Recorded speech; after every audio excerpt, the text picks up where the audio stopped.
Xin mến chào quý khán thính giả đã đến với kênh Lúa Vàng. Trong chuyên mục đọc truyện đêm khuya đêm nay, chúng tôi xin gửi đến quý vị truyện ngắn Con Chồng của tác giả Phạm Hiếu. Xin chúc quý vị có thời gian nghe truyện vui vẻ. Đừng quên bình luận và ấn đăng ký để ủng hộ kênh, chia sẻ để nhiều người cùng được thưởng thức những câu chuyện hay quý vị nhé. Còn bây giờ dưới diễn đọc của Thu Hà, xin mời quý vị chúng ta cùng thưởng thức.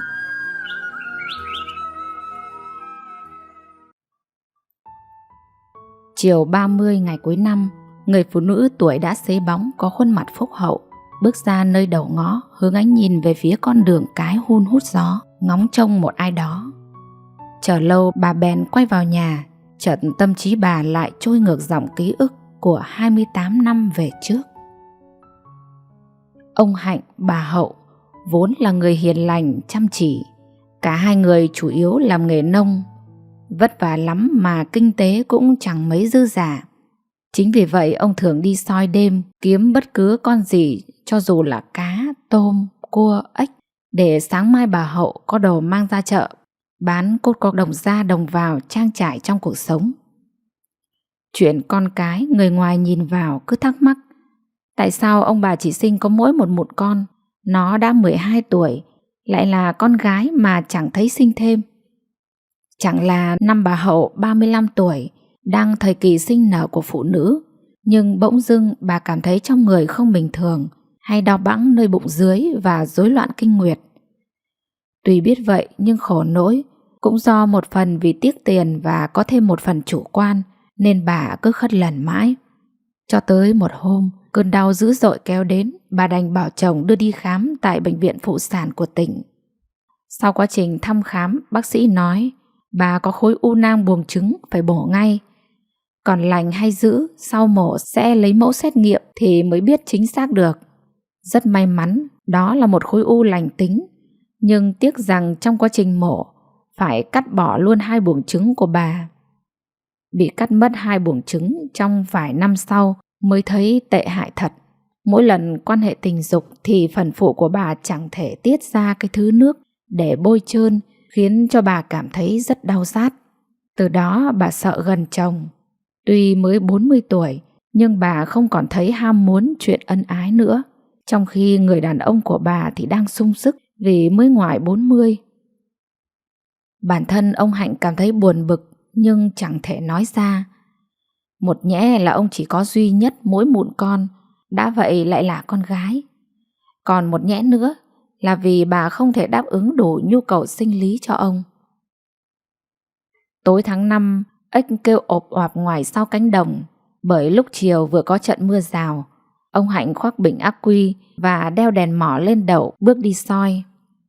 Bà Hậu thầm nghĩ trong lòng, kiểu gì đêm nay ông chẳng kiếm cho bà một mớ kha khá. Ấy vậy mà lúc về đổ giỏ ra thì chẳng được là bao. Vài hôm liền như vậy, bà Hậu chợt sinh nghi và rồi một tối bà đành bí mật theo dõi bước chân của ông. Dưới bóng đêm đen kịt, khoảng cách của bà với ông là 100 mét. Chợt thấy chồng mình không đi thẳng xuống khu đồng dưới, mà ánh đèn pin lại rẽ rọi vào một ngôi nhà đơn sơ giữa cánh đồng. Bần thần một lát, bà ngồi xuống chỗ mặt cống tưới tiêu nội đồng. Bên dưới nước chảy ào ào như cơn bão lòng. Dòng suy nghĩ mông lung về cái gia đình bé nhỏ kéo dài hơn 1 giờ. Có lẽ nào tan vỡ từ đây. Từng làn gió mát lạnh mang hương sữa lúa non phả lên mặt, xộc vào mũi, thấm dần như ướp đá từ ngoài cơ thể vào tận cùng trái tim bà. Chợt bà sực tỉnh khi thấy ánh đèn pin trở ra và đi xuống khu đồng dưới. Bà mới lững thững quay về. Bà nằm trên giường trong ngôi nhà, mà chính tay bà bê từng chồng gạch, xách từng xô vữa trôi vào dòng suy nghĩ miên man. Phải rồi, ngôi nhà mà chồng mình vừa đi vào ấy là nhà của một cô gái đã quá lứa lỡ thì, nhan sắc cũng bình thường, gần 30 tuổi, đang sống với mẹ già. Và đúng rồi, thời gian gần đây bỗng thấy chồng bà không còn đòi hỏi chuyện chăn gối gay gắt nữa. Đi đêm về là ông ấy lăn ra ngủ, nhưng bà lại cứ nghĩ là chồng mình mệt. Ai dè. Lúc này bà thấy hơi đau lòng, nhưng rồi bà lại nghĩ Chẳng qua cũng tại số phận mình đó thôi.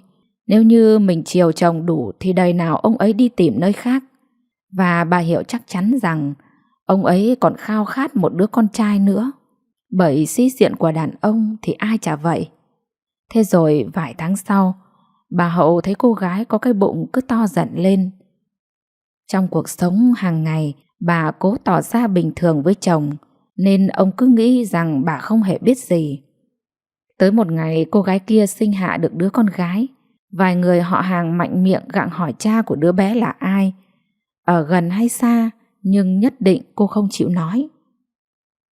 6 năm sau, ông Hạnh bỗng dưng mắc bệnh hiểm nghèo. Biết mình không còn sống trên đời được bao lâu, một đêm trời mưa gió sấm chớp đùng đùng, ông bèn tự khai hết cho vợ nghe. Bà, tôi biết mình không sống được bao lâu nữa. Bấy lâu nay tôi đã suy nghĩ rất nhiều. Hôm nay tôi hạ quyết tâm lắm mới dám thú thực với mình, kẻo lại không kịp. Nhưng mình phải hết sức bình tĩnh, giữ vững tinh thần, rồi tôi mới dám nói. Bà Hậu chẳng hề ngạc nhiên, nhưng cũng cố tỏ ra như không biết gì, liền hỏi chồng. Có chuyện gì thế hả ông? Ngập ngừng trong giây lát, ông mới nói tiếp. Trước khi nói ra điều này, tôi xin mình tha thứ cho tôi, vì tôi thật không phải với mình. Lúc này bà Hậu cảm thấy tủi thân quá, hai hàng nước mắt từ từ lăn xuống gò má, vì thừa biết điều ông sắp nói ra. Còn ông lại cứ tưởng đây là tin sét đánh mang tai đối với bà. Ông nói thật chậm rãi. Bà, tôi biết mình thật ích kỷ. Chỉ vì mong mỏi có một đứa con trai, nên tôi đã lừa lọc bà, phản bội bà để lén lút với cô ấy. Kết quả là một đứa con gái năm nay nó lên 6 tuổi rồi. Nhưng có điều cô ấy không cho tôi nhận con từ cái hôm nó mới ra đời được vài ngày bà ạ. Hôm ấy tôi có mang 20.000 đồng đưa cho mẹ con bé để mua gì cho con. Nhưng dứt khoát cô ấy không lấy, còn bảo rằng thôi anh cầm tiền về đi. Tôi lấy tiền của anh, rồi gia đình anh lại tan cửa nát nhà. Con tôi đẻ thì tôi sẽ nuôi. Vậy là tôi cũng vô tình bỏ mặc mẹ con cô ấy từ hôm đấy mình ạ. Dù bà biết thừa nhân vật cô ấy mà chồng mình vừa kể là ai rồi, nhưng bà vẫn gặng hỏi chồng. Thế người phụ nữ anh nói đó là ai vậy? Là cô Liễu, nhà ở ngoài cánh đồng đó mình. Bà Hậu trả lời chồng, nhưng lòng quặn lên một niềm xót xa. À, thì ra là cô Liễu à? Ông Hạnh lại nói tiếp. Mình à, thôi thì 100 lần, 1000 lần tôi cắn rơm cắn cỏ, thành thực xin lỗi mình. Sau này nếu có cơ hội, mình cho chị em nó nhận nhau, vì dù sao chúng nó cũng là chị em mình nha. Sau đêm đó chẳng bao lâu thì ông Hạnh lìa khỏi cõi trần. Bà Hậu đau đớn giữ trong lòng cái điều bí mật của chồng, rồi nhìn ông nhắm mắt xuôi tay khi tuổi chưa đến 50. 12 năm sau, đứa con gái của bà Liễu đã 18 tuổi. Nó cao ráo, xinh xắn lại trắng trẻo. Con gái vừa mới vào Đại học Y Hà Nội được hơn tháng trời thì bỗng dưng bà bị mắc bệnh hiểm nghèo. Biết bà không còn sống được bao lâu, nên vài người họ hàng đã gặng hỏi bố con bé là ai, nhưng nhất định bà cũng không nói. Kể từ lúc phát hiện ra bệnh chỉ 2 tháng sau, bà đã về miền Cực Lạc, bỏ lại con bé một mình bơ vơ. Mẹ mất, con bé cảm thấy cuộc sống thật bế tắc, chẳng có ai mà dựa dẫm. Có lẽ nó phải từ bỏ ước mơ thôi. Nhiều đêm nó không ngủ được, tủi thân vì chẳng biết bố của mình là ai, mặt mũi ra làm sao. Nghĩ đến điều đó nên nó đã khóc một mình. Khóc chán rồi nó thiếp đi lúc nào không hay. Nó mơ màng thấy bố đến bên và xoa lên mái tóc của nó. 3 ngày sau, hôm ấy là ngày thứ 33 của bà Liễu kể từ ngày bà mất. Từ xa có vài người ăn mặc chỉn chu ngoặt vào ngõ. Con bé ngỡ ngàng khi thấy một người phụ nữ gần 60 tuổi bước đi trước. Theo sau là một người đàn ông và 3 người phụ nữ khác. Thì ra người đi đầu là bà Hậu, kế tiếp là 2 người họ hàng nhà con bé, còn 2 người đi cuối thì nó không biết là ai. Chuyện là từ hôm tin bà Liễu mất, bà Hậu cứ nằm trằn trọc mỗi đêm chẳng thể ngủ được, vì bà nhớ tới lời trăn trối của ông chồng cách đây 12 năm. Nếu bà không làm theo thì lương tâm sẽ bị cắn rứt. Bà bỗng thấy xót thương cho thân phận con bé. Giờ mẹ con bé mất rồi, mình không giang tay đón nhận thì nó sẽ bỏ lỡ chuyện học hành, bởi đó là tương lai cả đời của nó. Và lại chẳng gì con bé cũng cùng dòng máu với con gái của bà. Bà quyết định sẽ làm theo ý nguyện của chồng. Quyết định xong như vậy, và có lẽ khi tâm đã thông thoáng, nên bà yên tâm đặt mình ngủ tới sáng. Hôm sau bà tới nhà họ hàng của con bé, kể hết sự tình rồi nói ra điều mình trăn trở bấy lâu nay. Còn gì hơn một tấm lòng của bà Hậu nữa. Họ đồng ý và cùng bà tới đón con bé về nhận cha. Thấy 5 người bước vào, con bé chẳng hiểu sự tình, nó rót nước lễ phép mời mọi người, sau đó cất lời hỏi. Dạ, xin phép các bác cho cháu hỏi, các cô các bác tới nhà cháu có việc gì vậy à? Lúc này người đàn ông mạnh bạo lên tiếng trước. Cháu à, xin giới thiệu với cháu, đây là bà Hậu. Nói đoạn ông dùng tay chỉ vào bà Hậu, xong lại nói tiếp. Bà Hậu là vợ của bố cháu, bác là anh trai của bố cháu, cô này là em gái ruột của bố cháu, còn 2 cô kia là người họ hàng nhà cháu, thì bác không cần phải giới thiệu nữa. Cháu à, bố cháu mất cách đây đã 12 năm rồi. Lúc chăn chối bố cháu có nói với bà Hậu cháu chính là con ruột của ông ấy. Sau ngày mẹ đẻ cháu mất được gần 1 tháng thì bà Hậu tới nhà bác, nhờ bác đứng ra đón cháu về sum họp. Chuyện cũng dài dòng. Khi cháu về nhận bà Hậu làm mẹ và người con gái bà ấy là chị thì cháu sẽ được tỏ tường hơn cháu ạ. Nghe thấy vậy, con bé chỉ biết nhìn những người đang ngồi đây một lượt, và mọi người cũng hướng ánh mắt nhìn nó như chờ đợi. Lúc này bà Hậu bước đến bên ban thờ của mẹ, châm lửa đốt nhang, sau đó lầm rầm khấn. Nam Mô A Di Đà Phật. Thưa hương hồn em Liễu, chị là em, chị Hậu là vợ của anh Hạnh. Hôm nay chị mạo muội đến đây thắp nén hương kính cẩn nói với em vài điều, sau đó xin phép em về một việc hệ trọng. Liễu ạ, việc em sinh cho chồng chị một đứa con chị đã biết từ lâu. Cùng là phụ nữ nên chị hiểu nỗi lòng của người mẹ đơn thân vất vả như thế nào mới nuôi được con nên người. Nay không may em vắn số, thôi thì cũng do trời định. Em hãy bằng lòng cho chị nhận con để nó có chị có em nhé. Bà Hậu vừa khấn xong thì bát hương bỗng dưng bùng cháy. Mọi người nói đó là điềm lành. Bà Liễu đã đồng ý nên mới có sự việc xảy ra như vậy. Con bé từ nãy giờ ngồi im, nhìn cử chỉ hành động của người mà nghe nói là vợ của bố nó. Bà Hậu quay sang con bé, đưa ánh mắt trìu mến, giang đôi tay ra và bảo: về bên này để có mẹ có chị con nhé. Con bé gật đầu đồng ý. Nó xúc động, 2 khóe mắt chợt rơi ra đôi dòng lệ vừa mừng vừa tủi. Đoạn đường chưa đến 1 cây số, tuy cùng xã nhưng con bé thấy xa lạ quá. Bước chân theo 5 người vào nhà bà Hậu. Nó nhận 3 nén nhang từ trên tay ông bác đưa cho, hướng mắt nhìn vào di ảnh người cha, rồi khóc nức nở. Sau đó ôm bà Hậu và gọi 2 tiếng: mẹ ơi! Thế là vài ngày sau đó, nó lại được bước chân vào cổng trường Đại học Y Hà Nội. Mọi chi phí ăn học đều do một tay người mẹ lớn của nó lo hết, bởi bà đã coi nó như con gái mình đẻ ra. Trong mấy năm học, nó gặp và yêu người con trai cũng học trên cùng trường, trên nó vài khóa. Nó ra trường sau 7 năm học, may mắn được sự ủng hộ của bố mẹ bạn trai, nên 2 đứa mau chóng tổ chức làm đám cưới. Sau cưới bố mẹ chồng, con bé cũng hỗ trợ kinh tế cho 2 vợ chồng mở một phòng khám tư. Nó có bầu ngay sau cưới, ngén ngẩm chẳng ăn uống gì được, Thấy sức khỏe của con dâu không tốt nên mẹ chồng nó phải gọi điện về cho bà Hậu nhờ bà lên giúp. Khi thấy con gái mình đã khá hơn, bà Hậu xin phép thông gia cho mình về. Mặc dù hai ông bà thông gia với hai con tha thiết giữ bà ở lại, nhưng bà phải về, một phần vì nhớ nhà, một phần còn phải hương khói cho ông nhà nữa chứ. Cô con gái lớn tuy lấy chồng cũng gần, nhưng thỉnh thoảng mới ghé qua chốc lát, nên ngôi nhà kiểu gì cũng vắng hơi người. Vài tháng sau, con bé của bà Hậu sinh ra được một thằng cu.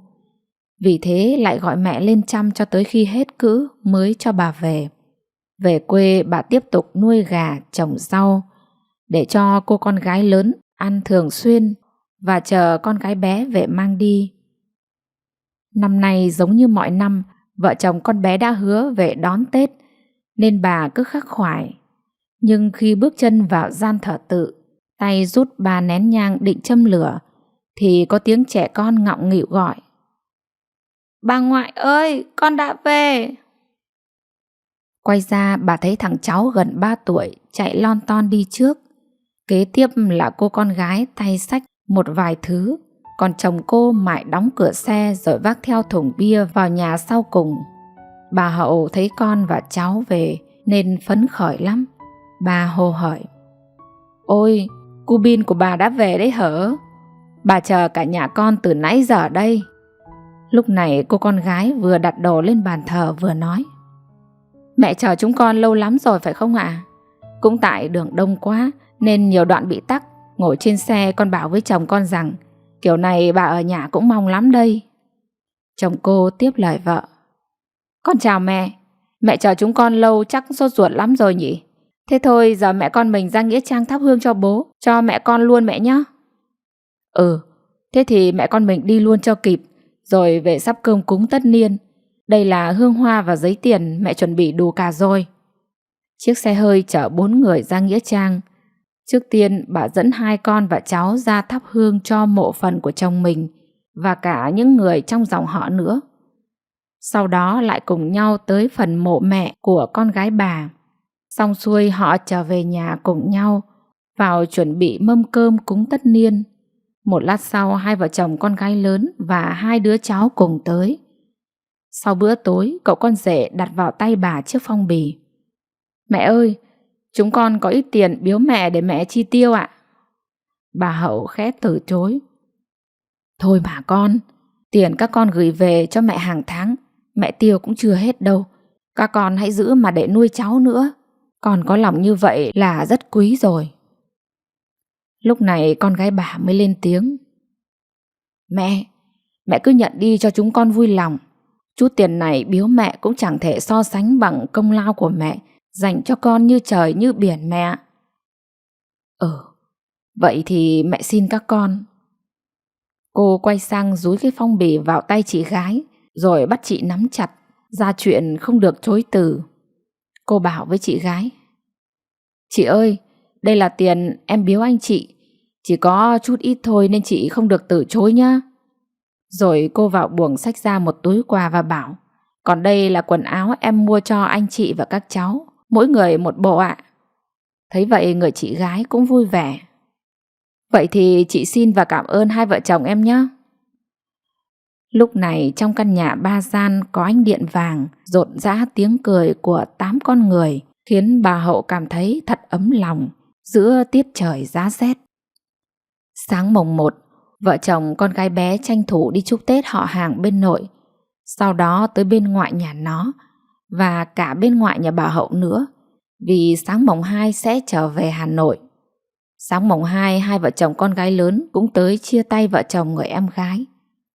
Bà Hậu nhờ con rể lớn vào chuồng bắt đôi gà trống to nhất, gửi lên cho thông gia kèm theo 2 cân giò và mấy thứ rau ở vườn nữa. Bà bảo là chút quà quê. Phút chia tay, con gái chồng căn dặn bà mãi: "Mẹ ở nhà nhớ giữ gìn sức khỏe và đừng chi tiêu tằn tiện quá mẹ nhé." Nó nhắc đi nhắc lại khiến cho bà phải bảo: "Ừ, mẹ nhớ rồi, mà ngày nào con chả gọi điện về đó thôi." Cả nhà đổ ánh mắt nhìn cô Bin, cứ bám lấy bà ngoại mãi không thôi. Bố nó phải dỗ dành rất lâu nó mới chịu lên xe vẫy bàn tay bé xíu tạm biệt. Người phụ nữ có khuôn mặt phúc hậu nhìn theo chiếc xe đi khuất mới trở vào ngõ. Bà đưa bàn tay lên che mái đầu tránh vài hạt mưa xuân vướng trên những sợi bạc để bước vào nhà. Giữa dòng đời chảy xiết, lòng bao dung của bà Hậu vẫn như dòng suối mát lành, tưới mát cho những mảnh đời khô cằn và lạc lối. Những cay đắng, khổ đau rồi cũng lùi xa, nhường chỗ cho sự bình yên và trái ngọt của tình yêu thương. Bà Hậu không chỉ nuôi lớn một đứa trẻ mà còn gieo trồng hạt mầm của lòng nhân ái, để rồi năm tháng sau này, khi ánh hoàng hôn buông xuống, bà có thể mỉm cười thanh thản vì biết rằng cuộc đời mình đã trải qua với tất cả sự bao dung, yêu thương và thấu hiểu. Hạt mầm ấy, dưới sự chăm sóc tận tình của bà, đã đơm hoa kết trái, trở thành một phần của cuộc đời mãi mãi khắc ghi trong trái tim của những người ở lại. Quý vị thân mến, cuộc đời của bà Hậu là một bài học lớn về nhân quả và lòng bao dung. Dù gặp nhiều khổ đau và thách thức, bà vẫn chọn con đường sống tốt, giữ vững tấm lòng nhân hậu, bao dung và từ ái. Cuối cùng những điều tốt đẹp đã đến với bà và gia đình khi con chồng trưởng thành, hiểu được tình yêu thương và sự hy sinh của bà. Câu chuyện khép lại với thông điệp: sống trên đời, điều quan trọng nhất là giữ được tấm lòng lương thiện, bao dung. Bởi những gì ta gieo trồng ngày hôm nay sẽ đơm hoa và kết trái.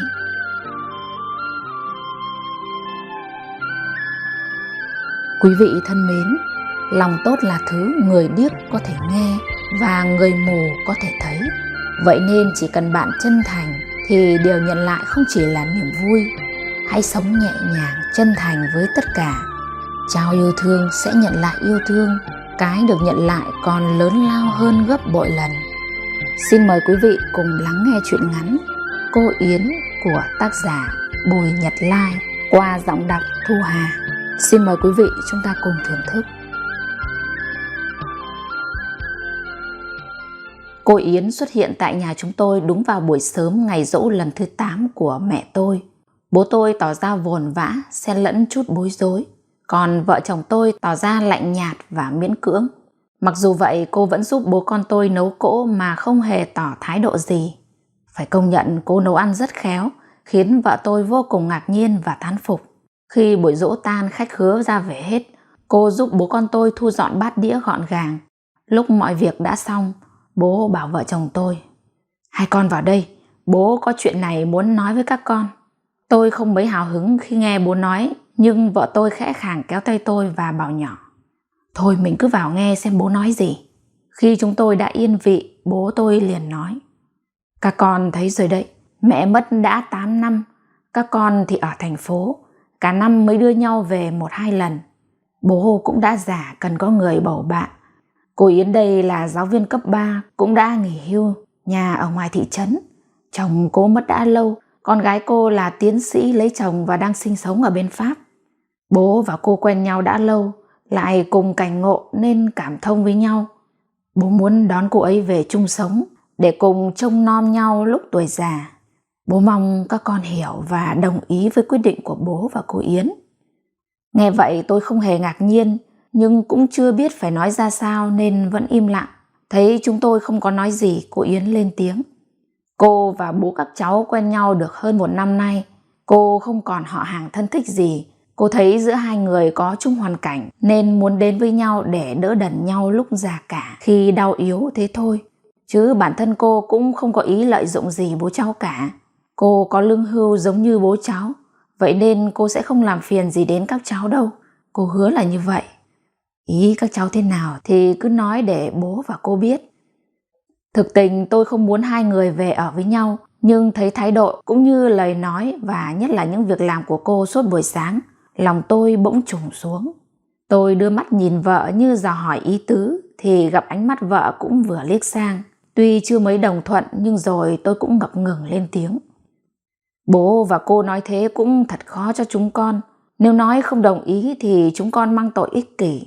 mà nói đồng ý ngay thì e là hơi vội vã. Vậy trước mắt cô và bố cứ đi lại tìm hiểu cho kỹ càng, có gì sau này đỡ ân hận. Vợ chồng con cũng chỉ biết nói vậy thôi, còn tùy bố và cô ạ. Nghe tôi nói vậy, bố tôi tỏ ra bối rối. Mãi rồi ông cũng nói: Bố cảm ơn các con. Bố và cô sẽ cố gắng không làm ảnh hưởng gì tới các con và sẽ cùng nhau sống thật tốt. Các con hãy yên tâm, không phải lo lắng gì cho bố cả. Vậy là từ hôm đó cô Yến dọn đến ở cùng bố tôi. Phải nói bố tôi mừng vô cùng.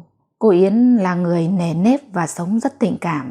Thân hình mảnh mai, tuy đã 57 tuổi nhưng trông cô có vẻ rất trẻ và xinh đẹp. Cô kém bố tôi 3 tuổi. Cô nấu ăn lại rất ngon. Mỗi lần vợ chồng tôi đưa con về chơi, cô đều tự tay đi ra chợ, mua sắm đồ ăn, rồi lại tự tay nấu nướng. Hẳn là bố tôi đã kể cho cô biết những món ăn mà tôi thích, như là cá nấu măng chua, tôm rang với thịt ba chỉ, ốc đồng nấu chuối xanh. Nên lần nào tôi về chơi, cô cũng phóng xe ra mãi chợ thị trấn cách nhà 5 cây để tìm mua những đồ tôi thích về nấu cho chúng tôi ăn. Cứ thế, từ những việc làm nhỏ như vậy, cô dần chiếm được tình cảm của vợ chồng tôi, đặc biệt là đứa con gái của tôi. Rồi như một lẽ tự nhiên, chúng tôi gọi cô là bà nội từ lúc nào không hay. Còn con gái tôi thì cứ dịp hè về là nó nằng nặc đòi bố mẹ cho về quê với ông bà nội. Bố tôi thấy vậy thì vui lắm. Gia đình tôi như thấy lại không khí đầm ấm giống như khi mẹ tôi còn sống vậy. Công việc làm ăn của vợ chồng tôi vô cùng thuận lợi. Tôi được thăng chức phó tổng giám đốc, còn vợ tôi lên trưởng phòng tài chính sở. Chúng tôi bận công việc tối ngày, dường như việc về nhà thăm bố như trước kia là rất hãn hữu. Một năm cùng lắm về nhà chỉ được dịp giỗ mẹ và dịp Tết Nguyên đán mà thôi. Những lần về như vậy cũng rất cập dập chớp nhoáng, xong chúng tôi lại vội vã trở về thành phố. Lần nào về chúng tôi cũng thấy bố và cô Yến rất vui vẻ và khỏe mạnh. Chả biết từ khi nào bố tôi còn làm cả thơ và có nhiều bài thơ còn được đăng cả báo nữa. Thấy thế nên chúng tôi cũng rất yên tâm. Có lần trên đường về, vợ tôi bảo: Công nhận bố có con mắt tinh đời thật đấy. Về già lại được trở thành đức vua, có bà hoàng hậu xinh đẹp, đảm đang, chăm sóc chu đáo. May mà dạo ấy chúng mình đồng ý, chứ không thì làm gì gia đình mình được như ngày hôm nay. Nhà cửa lúc nào cô Yến cũng quét dọn, lau chùi sạch bóng. Phòng khách và phòng ngủ đều lắp điều hòa xịn cả. Rồi lại mua cả Smart TV, lắp mạng Internet. Hai ông bà còn mua cả điện thoại thông minh dùng nữa. Nghe nói toàn tiền của con cô Yến gửi cho cả đấy. Nghe nói vậy mà lòng tôi thấy áy náy và day dứt với bản thân mình. Phải chăng đó là cái tâm trong con người tôi đã thức tỉnh? Tôi tự đặt ra hàng trăm câu hỏi. Mình đã làm gì cho bố nhỉ? Bao năm bố vất vả làm lụng, nuôi mình ăn học thành tài. Mình đã bao giờ quan tâm lo lắng cho bố chưa? Mình đang làm gì thế này? Hay cũng chỉ lo cho bản thân và vợ con thôi? Chưa kể nhiều khi bố ốm đau, cũng chỉ gọi điện về hỏi qua quýt vài câu trấn an rồi thôi. Điều duy nhất khiến tôi thấy mình được an ủi đôi phần, đó chính là việc đồng ý cho cô Yến về chung sống cùng bố. Bao năm bố sống độc thân, giờ có người bạn tâm giao về chung sống, bố như trẻ ra vài tuổi. Cô Yến chẳng những chăm sóc bố rất tốt, mà cô cũng rất quan tâm đến vợ chồng tôi, nhất là con gái tôi, khiến mỗi lần về con bé cứ quấn quýt bên bà, vòi vĩnh đủ thứ mà không muốn xa rời. Cô Yến thích chơi hoa, nên mảnh vườn trước cửa ngoài mấy luống rau, cô dành một nửa trồng hoa hồng và các loại hoa khác. Cô bảo trồng hoa để có hoa cắm hàng ngày, cho không gian căn nhà trở nên sinh động và nên thơ. Vậy nên mảnh vườn nhỏ bao giờ cũng rực rỡ và tươi tốt. Có lẽ vậy mà bố tôi luôn có tâm hồn văn nghệ sĩ, đã nảy ra được những tứ thơ hay, lời thơ bay bổng, ca ngợi tình yêu cuộc sống được nhiều người hâm mộ biết đến. Tôi cứ suy nghĩ miên man, nửa tự trách móc mình, nửa thầm cảm ơn cô. Lần ấy tôi bàn với vợ: Em này, lâu lắm rồi nhà mình chưa có chuyến nghỉ ngơi nào đông đủ cả. Hè này con gái đã bước vào cấp 3 rồi, anh đã hứa sẽ cho con đi chơi một chuyến. Hay là mình mời ông bà đi cùng, em nghĩ sao? Chẳng phải nói thêm gì, chỉ nghe có vậy vợ tôi đã nhào lên rồi nói với giọng điệu nũng nịu: Ôi, yêu chồng quá cơ, sáng kiến hay thật đấy. Vợ duyệt cả hai tay hai chân luôn nha. Vấn đề còn lại cần bàn là chồng muốn đi đâu đây? Du lịch thì đi tour. Để anh hỏi mấy cậu bạn bên công ty du lịch xem có tour nào hay hợp lý. Mình sẽ đi em à? Ok, Vậy chồng lo chuyện chọn tour nha. Và chồng cũng nên thông báo sớm cho ông bà và cô Yến trước để họ biết mà chuẩn bị nhé. Không hỏi ý kiến trước, lỡ hai người không đi thì tẽn tỏ lắm. Được rồi, tối anh sẽ gọi điện về cho ông. Nhưng tốt nhất để anh hỏi xem tour nào hay rồi về tận nhà mời ông bà em ạ. Người già cần trịnh trọng, vợ hiểu chưa? Bố thì còn dễ chứ cô Yến thì biết thế nào đâu. Vâng, em hoàn toàn đồng ý với chồng. Chủ nhật này cả nhà mình về quê luôn chồng ạ. Em sẽ mua chút quà để về cho ông bà. Chúng tôi lên kế hoạch cụ thể và chi tiết cho chuyến đi và có 2 phương án để cho bố và cô Yến lựa chọn. Trước khi về, vợ tôi đi siêu thị chọn mua cho cô Yến 2 bộ áo dài, còn bố tôi thì 2 bộ âu phục rất sang chảnh. Để tạo sự bất ngờ nên chúng tôi về nhà mà không báo trước. Thấy còi ô tô pin pin ngoài cổng, cô Yến đã chạy ra mở cổng và nở nụ cười rạng rỡ đón chúng tôi. Bữa cơm trưa ấy vui vẻ vô cùng. Bố tôi vừa nhâm nhi ly rượu vang tôi mang về, vừa đọc cho mọi người nghe bài thơ mà ông vừa viết tối qua. Cô Yến lắng nghe và là người đầu tiên vỗ tay tán thưởng, khiến chúng tôi vô cùng cảm động và cùng vỗ tay hòa theo. Nhân lúc đang cao trào như vậy, tôi nháy mắt cho vợ vào chủ đề chính. Vợ tôi đứng dậy trịnh trọng nói: Thưa bố mẹ, hôm nay chúng con về đây trước là để thăm bố mẹ, sau nữa có chuyện này muốn thưa cùng bố mẹ. Kể từ khi mẹ về ở cùng bố, chúng con bận nhiều việc chưa có lúc nào quan tâm đến bố mẹ được. Năm nay nhân cháu Bích vào cấp 3 nên hè này chúng con muốn tổ chức để cả nhà mình cùng đi du lịch một chuyến. Vừa là để thưởng cho cháu Bích và cũng là để cả nhà ta có dịp cùng vui chơi bên nhau. Vậy bố mẹ cho chúng con ý kiến ạ. Ngồi bên cạnh bố, tôi để ý khi nghe vợ tôi gọi 2 tiếng bố mẹ. Mắt cô Yến bỗng sáng lên và vài giây sau thì ẩn ực nước. Cô ý từ từ quay ra sau lấy khăn lau vội những giọt nước mắt trong khóe mi. Tôi biết cô đang rất xúc động. Bố tôi nhấp thêm ngụm rượu rồi nhìn chúng tôi nói: Con dâu đã nói như vậy, bố rất vui và cảm ơn các con đã nghĩ tới bố mẹ. Nhưng mà đi đâu, đi bao lâu, có tốn kém nhiều không? Các con phải nói cho bố và cô rõ. Còn đi hay không thì bố và cô còn phải bàn đã. Ôi bố mẹ không phải lo lắng gì cả, tốn kém không đáng gì. Cả 2 tour để bố mẹ tự chọn, một là đi Hàn Quốc, 2 là đi Đà Lạt. Bố mẹ thích đi tour nào báo chúng con để chúng con đặt vé là xong ạ. Xin mẹ cho chúng con biết ý kiến trước ạ. Nãy giờ cô Yến vẫn ngồi lắng nghe và lặng lẽ dùng khăn lau khóe mắt. Khi nghe vợ tôi đề nghị, bà quay sang bố tôi như thăm dò ý tứ, rồi cô nhỏ nhẹ: Các con đã nói vậy mẹ cũng rất cảm ơn, nhưng đi hay không mẹ để bố các con quyết định. Mẹ chỉ nói thế này: hiện các con đang còn công tác, tiền bạc cũng không mấy dư giả, nên các con chi tiêu cũng cần tiết kiệm, đừng phung phí quá, phòng khi bất trắc. Đời người không ai nói trước được điều gì, nên theo mẹ, nếu có đi chúng ta đi tour Đà Lạt thôi. Nghe nói nơi đó cũng rất đẹp mà nó vừa với túi tiền của mình các con ạ. Tôi năn nỉ: Chúng con muốn đưa ông bà đi Hàn Quốc một chuyến, còn Đà Lạt thì mình đi lúc nào cũng được mà. Cô Yến nói rất trùng với suy nghĩ của bố. Cô vẫn nhắc bố là mình chẳng giúp gì được cho các con thì cũng đừng nên tiêu phá tiền bạc của các con. Chúng còn trẻ, đời còn dài, mình cần tiết kiệm cho chúng tí nào, đỡ tí đó. Câu nói ấy của cô hôm nay bố mới nói lại để các con hiểu thêm về tấm lòng của cô đối với bố và các con. Vậy bố quyết định cả nhà đi Đà Lạt và bố mẹ cũng sẽ góp một phần kinh phí. Trước thái độ và câu nói đó của bố, chúng tôi không còn dám nói gì hơn. Vợ tôi lấy túi đồ và kéo cô vào buồng để thử. Cô mặc vừa như in. Cô cứ tấm tắc khen vợ tôi khéo chọn đồ, chọn màu. Rồi cô ôm chầm lấy vợ tôi và bật khóc. Cô nói: Ôi mẹ thật tốt phúc mới có được con dâu như thế này. Vợ tôi cũng rơm rớm nước mắt. Giây phút đó như thắt chặt thêm tình cảm của cô với chúng tôi. Và từ giờ phút đó giữa cô và gia đình chúng tôi không còn khoảng cách nữa. Đó là những giây phút đầy yêu thương chúng tôi dành cho nhau. Trở về nhà chúng tôi đặt tour du lịch Đà Lạt đúng như đã bàn. Theo kế hoạch, chúng tôi sẽ từ thành phố đi taxi đến sân bay Nội Bài. Còn bố và cô Yến cũng đi taxi xuống thẳng sân bay. Chúng tôi sẽ gặp nhau tại đó mà tôi không phải về đón nữa. Nhưng than ôi, chuyến taxi mà bố và cô Yến đã không đến được nơi chúng tôi chờ đợi. Do vượt ẩu, tài xế đã gây tai nạn, bố và cô Yến bị thương nặng. Trong khi vợ chồng tôi đang sốt ruột ngóng chờ, thì nhận được tin dữ. Chúng tôi vội thuê xe chạy ngay đến bệnh viện Việt Đức. Khi đến nơi thì thấy bố tôi bị gãy chân trái và bị ngất, không còn biết gì. Còn cô Yến nhẹ hơn nên còn tỉnh táo. Thấy chúng tôi đến, cô nói với chúng tôi: "Các con lo cứu chữa cho bố, còn không phải lo gì cho mẹ cả, mẹ thấy vẫn ổn." Tôi đau đớn nhìn hai người nằm trong hai phòng cấp cứu.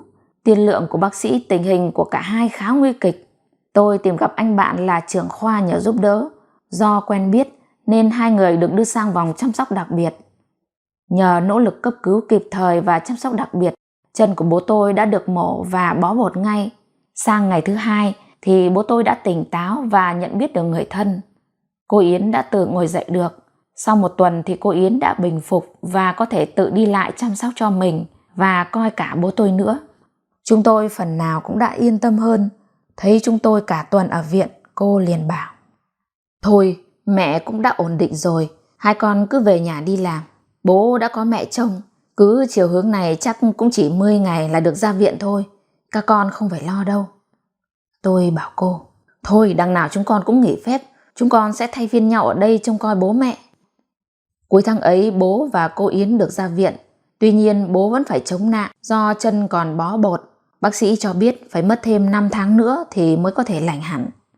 Vậy là sau khi ra viện, cô Yến lại là người ngày đêm chăm sóc bố, dìu bố tập đi. Trong bữa cơm mừng bố tôi tháo bột, bố tôi đã khóc và bảo với chúng tôi: "Bố thật sự biết ơn cô Yến. Suốt nửa năm qua, nếu không có cô chắc gia đình ta không thể được như ngày hôm nay. Từ nay về sau, bố muốn các con hãy luôn trân trọng và đối xử thật tốt với cô Yến." Trong giây phút xúc động ấy, cô Yến nói với chúng tôi: "Mẹ cảm ơn các con. Mẹ thật hạnh phúc được chung sống cùng gia đình các con. Mẹ mong sẽ cùng bố con đi hết chặng đường cuối đời. Đúng là đời người phúc họa bất thường. Các con hãy sống hòa thuận, vui vẻ, cần biết đề phòng lo xa mọi sự. Mẹ không phải là mẹ đẻ của các con, nhưng mẹ cũng đã sống bằng cả tình thương yêu của mình dành cho các con và gia đình. Mẹ có cuốn sổ tiết kiệm, đó là tiền mẹ bán ngôi nhà ngoài thị trấn và tiền mẹ dành dụm. Tháng trước mẹ đã chuyển tên cho cháu Bích, số tiền đó đủ cho nó ăn học đến hết đại học. Các con hãy chăm sóc chu đáo." Vợ tôi ôm choàng lấy cô òa khóc, tiếng vợ tôi nghẹn ngào: Mẹ tốt với chúng con quá. Mẹ đã lo toan cho gia đình chúng con rất nhiều. Tiếc rằng chúng con chưa đền đáp được gì cho mẹ Sất. Con thương mẹ quá. Chúng con hứa từ nay về sau sẽ chăm sóc chu đáo cho bố mẹ." Cô đỡ vợ tôi ngồi xuống ghế và bảo: "Thôi đừng khóc nữa. Âu cũng là tai nạn bất thường, may mà còn nhẹ. Sau này các con còn nhiều cơ hội để đền đáp cho bố mẹ. Lần này thần chết không làm gì được bố mẹ. Hẳn thế này bố mẹ chắc sẽ còn sống lâu." Bà cười nụ cười đôn hậu. Rồi cô vào thay áo dài để ngồi vào mâm tiệc. Cô cứ khen vợ tôi khéo chọn nên cô rất ưng hai bộ áo dài. Trông cô mặc áo dài rất trẻ và xinh đẹp. Cô ngồi xuống ghế, bố tôi liền quay sang trìu mến ôm cô vào lòng. Tôi nhìn những giọt nước mắt còn vương dài trên mặt rạng rỡ của ông. Tôi hiểu ông đang rất hạnh phúc. Còn Bích chớp cơ hội dùng mấy ảnh chụp lại khoảnh khắc đó. Nó bảo sẽ đưa lên Facebook và lấy tiêu đề "Ông bà em". Truyện ngắn Cô Yến của tác giả Bùi Nhật Lai.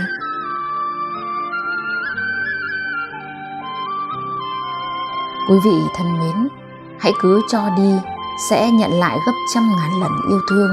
Trao yêu thương sẽ nhận lại yêu thương. Cái được nhận lại còn lớn lao hơn gấp bội lần. Đó chính là phước báo, là sự thanh thản trong tâm hồn. Đây chính là những giá trị không thể đo đếm được. Sự yêu thương mà chúng ta nhận lại chính là quả ngọt của tình thương mà chúng ta đã trao đi. Gieo nhân nào gặp quả ấy. Đó chính là quy luật nhân quả. Hôm nay chúng ta trao yêu thương thì ngày mai chúng ta sẽ nhận được yêu thương. Cuộc sống này sẽ tốt đẹp biết bao nhiêu khi con người ta luôn có chữ tâm trong mọi hành động. Lòng tốt là thứ người điếc có thể nghe và người mù có thể thấy. Vậy nên chỉ cần bạn chân thành thì điều nhận lại không chỉ là niềm vui. Hãy sống nhẹ nhàng, chân thành với tất cả. Cứ chân thành cho đi rồi sẽ nhận lại yêu thương. Các bạn hãy mở tấm lòng mình ra, cùng chia sẻ, cùng cho đi những điều tốt đẹp để nhận lại được những niềm vui trong tâm hồn, niềm hạnh phúc trong đời sống. Cho đi cũng là biểu hiện của cách sống tốt đẹp để làm nên sức mạnh duy trì cuộc sống này. Quý vị thân mến, mỗi video, mỗi câu chuyện, hy vọng quý vị sẽ nhận được bài học nào đó cho riêng mình. Nếu thấy giá trị, hãy chia sẻ video này tới tất cả mọi người. Lúa Vàng xin chân thành cảm ơn quý vị rất nhiều. Xin kính chúc quý vị an tâm, an lạc. Xin chào và hẹn gặp lại quý vị ở các video tiếp theo.